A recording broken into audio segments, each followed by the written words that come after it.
know what to make of that quick-fire resignation by Steve McClaren as the Reggae Boys head coach. This is now the second coach to jump ship on the qualifying journey. The truth be told, Steve McClaren will probably go down as the worst coach ever to coach a national senior team.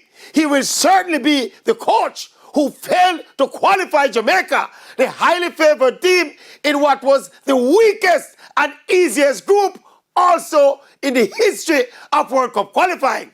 Jamaica have struggled in recent years to play structured, organized football.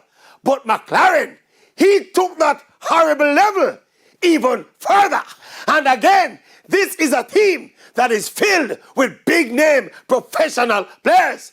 But as a unit, they play like trash. And that is why the Reggae Boys are literally 3/4 out of the World Cup. 3/4